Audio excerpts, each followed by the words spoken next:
In a shipwrecked family of 4, living in an island, designed to make homes out of nightmares, designed to make a living out of defeating families, she was the ship.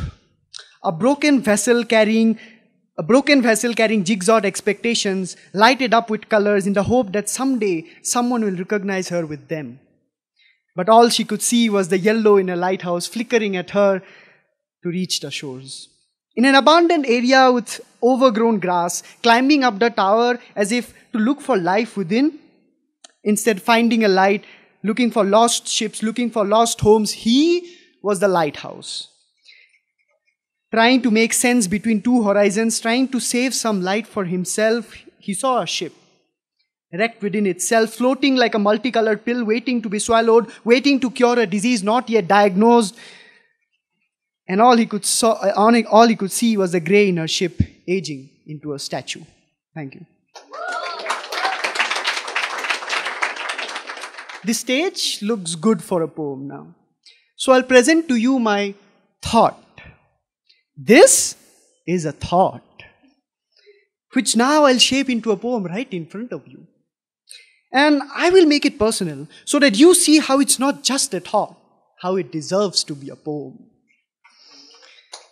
I'll include something from my childhood, like how I believed I was destined to go to Hogwarts, and use this as a metaphor for my love life. It is magic that does not exist. And then you will laugh.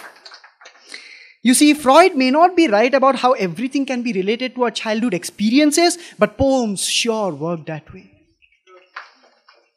And while I'm doing that, a lonely boy in the crowd will give me a stare.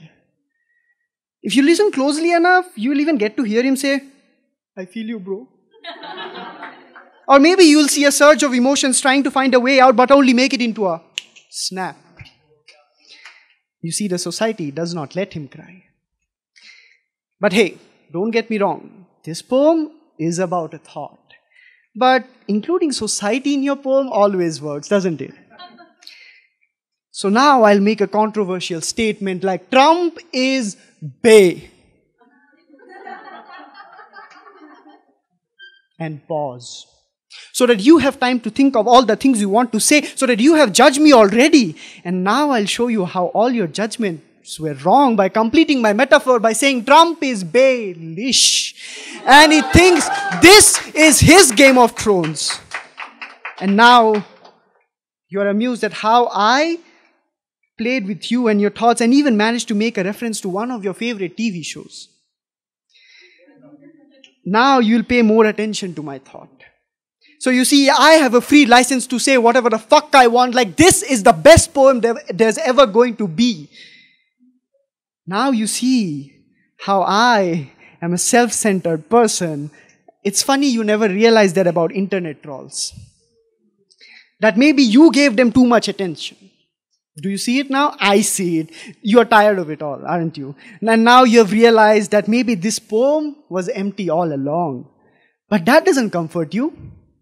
It makes you feel sad for listening. It makes you question your own belief. But hey, maybe this is just a metaphor to your own life.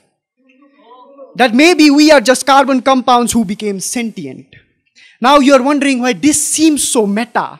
And now the poet reminds you that this was just a thought.